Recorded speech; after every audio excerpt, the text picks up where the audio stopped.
awalnya sih saya agak bingung juga ini apa, produk apa, terus dia terangkan ini bahwa ini adalah peti mati. Pokoknya 5 tahun itu udah mulai minta yang tanpa paku, non logam, tanpa bahan kimia, jadi masih alami semua gitu.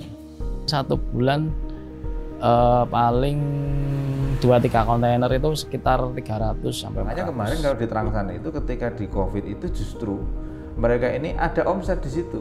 Serabutan dulu, terus ikut nganam. Ini kan kalau di rotan ini apa itu terus ada itu Pak, kerjanya ada. Moga-moga aja Pak Pur usahanya lancar terus gitu, bisa nambah karyawan lagi, kerjanya nambah lagi gitu.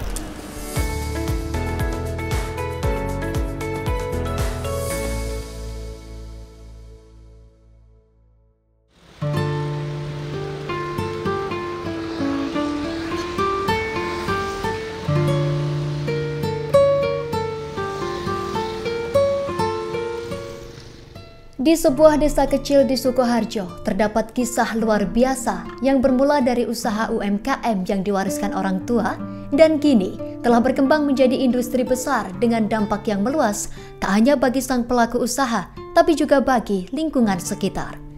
Inilah kisah Purwanto, seorang perajin peti mati ramah lingkungan dari desa Trangsan Sukoharjo yang berhasil membawa industri rotan menembus pasar global.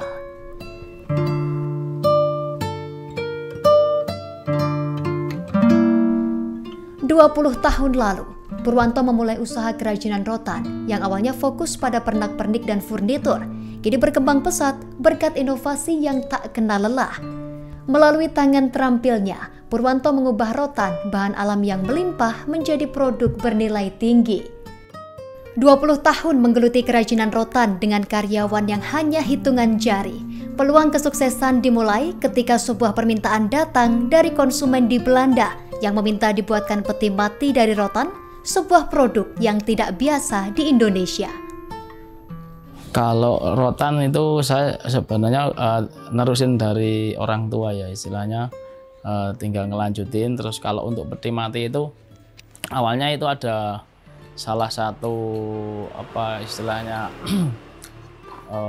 pembeli yang dari Belanda lewat agen dari Jakarta dulu, terus datang ke sini cari ya model peti mati itu. Awalnya sih saya agak bingung juga ini apa, produk apa, terus dia terangkan ini bahwa ini adalah peti mati. Maka saya juga buat awal-awal kita bikin sampel beberapa item dan akhirnya bayarnya itu senang dan percobaan pesan. Dan akhirnya sampai sekarang ya mungkin sudah hampir 20 tahun lah saya produksi untuk peti mati itu. Namun jalan untuk menghasilkan peti mati rotan tak semudah yang dibayangkan. Banyak tantangan yang dihadapi Purwanto. Penolakan demi penolakan datang, terutama karena produk pertama yang ia buat belum memenuhi standar yang diinginkan. Tak menyerah, Purwanto terus mengasah kualitas produk dan melakukan inovasi hingga akhirnya bisa memenuhi standar yang diharapkan. Kalau awalnya itu kan model peti mati itu masih awam, jadi kadang kita mencari perajin atau penganyamnya itu awal-awal sih agak kesulitan karena bentuknya masih awam, terus masih agak takut lah. Ini ya pelan-pelan kita kasih pembelajaran dan sebagainya, akhirnya juga lama-kelamaan juga terbiasa gitu. Jadi banyak juga yang berminat karena di samping ini produk yang istilahnya beda, terus tapi keberlanjutannya selalu ada terus gitu Mas. Jadi jarang sampai ordernya sampai istilahnya nggak ada order itu. Kadang kalau furniture kan ada musiman, agak musim rame, musim biasa, musim kadang nggak ada order juga itu ada. Kalau peti ya ada kontinuitasnya lebih stabil gitu, jadi mereka pada tertarik karena kerjaannya ada terus gitu. Kalau permintaan khusus ya memang ini Mas, jadi modelnya ada juga yang khusus, jadi itu nggak boleh ada paku. Sekarang kan jadi eco friendly, jadi memang awal-awal sih tidak ada masalah untuk pakai paku, pakai logam, pakai apa gitu udah ada, tapi akhir-akhir 5 tahun ke belakang ini pokoknya 5 tahun itu udah mulai minta yang tanpa paku, non logam, tanpa bahan kimia, jadi masih alami semua gitu. Ya paling nanti kombinasi itu Mas, jadi kombinasi warna, kombinasi anyaman, terus nanti kita untuk kombinasi bentuk kadang juga ada juga, terus ada pandan, ada pelepah pisang itu, terus enceng gondok, kadang ada tali. Ini saya nyoba, saya bikin produk untuk ke pasar Amerika. Kita lagi ngembangkan di pasar Amerika itu pakai sabut kelapa, terus ada tali kertas juga, jadi biar variatifnya lebih banyak. Seiring berjalannya waktu, Purwanto berhasil menembus pasar ekspor. Kini setiap bulan ia mengirimkan antara 300 hingga 400 peti mati rotan ke negara-negara besar di Eropa dan Amerika. Peti mati dari rotan yang dulu dianggap sebagai barang biasa, kini telah menjadi produk unggulan yang mendapat pengakuan dunia berkat kualitas dan keberlanjutannya yang ramah lingkungan. Kalau peti sekitar ini Mas, saya kalau full kapasitas kemungkinan 1 bulan paling 2-3 kontainer itu sekitar 300 sampai 400 spesies gitu. Kepala Dinas Koperasi UMKM dan Perdagangan Kabupaten Sukoharjo, Iwan Setiono, mengakui perkembangan pesat industri rotan di Desa Trangsan. Desa ini kini telah menjadi pusat kerajinan rotan yang mampu menembus pasar global, dan pemerintah daerah turut mendukung dengan berbagai pelatihan untuk para perajin hingga pelatihan manajemen bagi para pemilik usaha. Oh pasti ya, pertama kita dengan adanya potensi rotan ini, yang jelas kita sudah terus berkolaborasi dengan para pengrajin, para pelaku usahanya. Dan untuk di tahun 2024 ini melalui koperasinya, Koperasi Trangsan Manunggal Jaya ini kita sudah koneksikan dengan Kementerian Koperasi UKM. Ini kita mendapatkan rumah produksi bersama. Artinya rumah produksi bersama ini Kementerian Koperasi UKM ini memberikan perhatian yang tinggi kepada para pelaku usaha rotan ini yang ada di Trangsan. Dan ini juga mendapat supporting dari pemerintah Kabupaten Sukoharjo melalui Bupati, karena kita mengajukan bagaimana pengembangan rotan ini yang memiliki nilai jual yang tinggi di pangsa ekspor ini ditangkap, dan kita mencoba menggali apa yang menjadi kesulitan mereka. Saat pandemi COVID-19 yang melanda dunia, di mana banyak sektor industri mengalami penurunan, industri peti mati rotan Purwanto justru mengalami lonjakan omset. Dari Eropa hingga Amerika, permintaan akan peti mati ramah lingkungan meningkat pesat. Sebuah bukti bahwa dalam setiap tantangan ada peluang besar yang dapat dimanfaatkan. Di era COVID-19 ini secara umum kemarin kan bisnis itu hampir semuanya ini kan jatuh. Tetapi di Trangsan ini luar biasa. Ketika ada COVID ini kan tingkat orang meninggal kan cukup tinggi, baik di Indonesia ataupun di luar negeri. Ternyata ini ditangkap menjadi potensi pasar.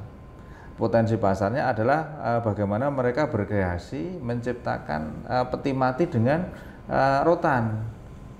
Ini ternyata laku keras. Makanya kemarin kalau di Trangsan itu ketika di COVID itu justru mereka ini ada omset di situ. Ada omset di situ dan ada beberapa pasar luar negeri ini masuk. Ya emang benar Mas, jadi kemarin waktu COVID itu permintaan naik juga ya, istilahnya takutnya gini. Jadi sebenarnya itu permintaan sih stabil, cuma karena ada lockdown, karena ada pembatasan itu takutnya bayarnya itu stoknya kan nanti sampai berkurang atau kehabisan stok, jadi dia ngejar sebelum ada lockdown dan sebagainya, dia produksi suruh ditingkatkan gitu. Terus nggak tahu mungkin di sana juga ada permintaan lebih banyak lagi karena COVID atau gimana, juga kurang tahu, cuma takutnya pas produksi nggak bisa dikirim atau gimana, jadi pokoknya ngejar terus gitu. Jadi mau sempat kemarin biaya kapal ya istilahnya, ekspedisinya di kapal itu naik berapa kali pun ya tetap jalan gitu. Jadi enggak tahu, jadi mereka masih bisa eksis di situ juga. Jadi kadang kemarin waktu furniture itu yang pas mahal itu ada pending gitu sampai 3 bulan. Saya juga yang furniture sampai pernah 4 bulan di pending pengiriman gitu karena kontainer susah, mahal gitu. Tapi kalau untuk peti ya istilahnya masih bisa eksis jalan gitu. Dan kita juga melihat dari sisi istilahnya karakter budaya dari buyer kita, khususnya yang di luar negeri itu, mereka ini kan biasanya kalau untuk kerajinan rotan itu sesuai dengan kebutuhan mereka, begitu peruntukan sudah sesuai, ini kan dibakar. Nah, ini kan menjadi potensi yang luar biasa karena kalau di masyarakat lokal yang namanya sudah mebel rotan itu kan orang beli sekali dipakai seolah-olah seperti seumur hidup gitu. Kalau pasar di Eropa, pasar di Amerika, ini justru mereka itu hanya satu season. Sehingga ketika mereka ini mereka kan ada musim dingin, ada mereka musim semi, ada musim panas. Ketika ini musim dingin mereka kan berbahan bakar. Justru mebel-mebel mereka ataupun rotan yang menurut mereka itu sudah tidak layak fungsi, ini dijadikan mereka untuk sebagai bahan bakar ketika di musim dingin ini, sehingga ketika ini sudah melewati masa itu nanti dia akan kembali mendapatkan cari untuk produk rotan ini dengan bentuk inovasi ataupun bentuk desain yang lain. Kesuksesan Purwanto bukan hanya tentang pencapaian pribadi. Purwanto telah mengubah hidup banyak orang di sekitarnya. Ia membuka peluang kerja dan memberi harapan bagi masa depan yang lebih baik. Masyarakat Desa Trangsan kini dapat merasakan langsung dampak dari kesuksesan pria tamatan bangku SMA tersebut. Usaha Purwanto yang dimulai dengan karyawan hitungan jari kini telah berkembang hingga ia berhasil memberdayakan lebih dari 100 karyawan. Ya, untuk potensi pasar dari rotan yang ada di Trangsan ini lebih banyak ini memberikan kemanfaatan kepada masyarakat. Artinya dalam hal ini dari sisi penyerapan tenaga kerja dari para pelaku usaha ini bisa menyerap banyak tenaga kerja dari para masyarakat khususnya yang ada di Trangsan, karena ini sudah menjadi suatu bentuk klaster. Klaster ini banyak yang dari masyarakat yang ada yang di pelaku usaha, kemudian ada yang juga menjadi pekerjanya, dan ini menjadi potensi dari masyarakat menciptakan lapangan kerja. Ya mungkin khususnya untuk mungkin karyawan juga ada kejaminan pekerjaan. Terus kita kalau khusus untuk peti ini ya hampir mungkin ya dari semua karyawan plus penganyam, supplier itu ya kemungkinan ada sih Mas, mungkin 100-an atau berapa gitu. Ya kalau saya kira-kira 10 tahunan Pak ya. 10 tahun di sini di rumahnya Pak Purwanto. Kalau sebelum penganam rotan itu belum menetap Pak ya. Jadi gonta-ganti itu. Ya serabutan dulu. Terus ikut nganam, ini kan kalau di rotan ini apa itu terus ada itu Pak, kerjanya ada. Kalau penganyam ini kan sebenarnya burungan Pak, jadi yang dibayar itu per barang. Jadi tinggal maunya ya yang kerja aja. Kadang ya 8 jam, kadang lebih, kadang ya setengah hari kalau ada keperluan gitu kan nggak terikat itu loh Pak.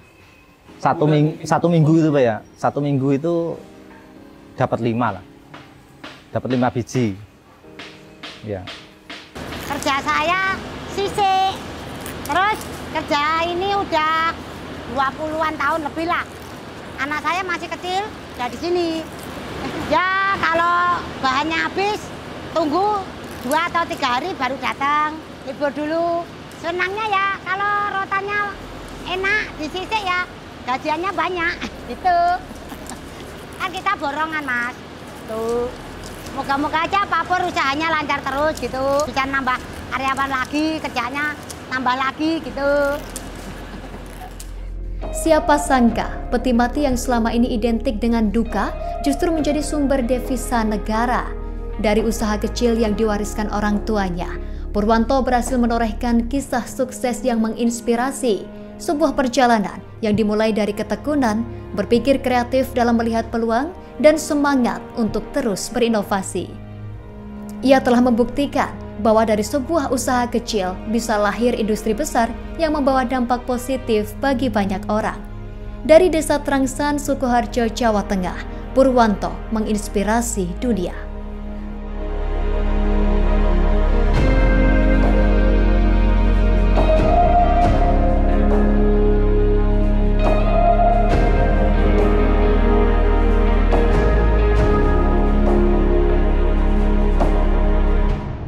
Download Tribun X sekarang, menghadirkan lokal menjadi Indonesia.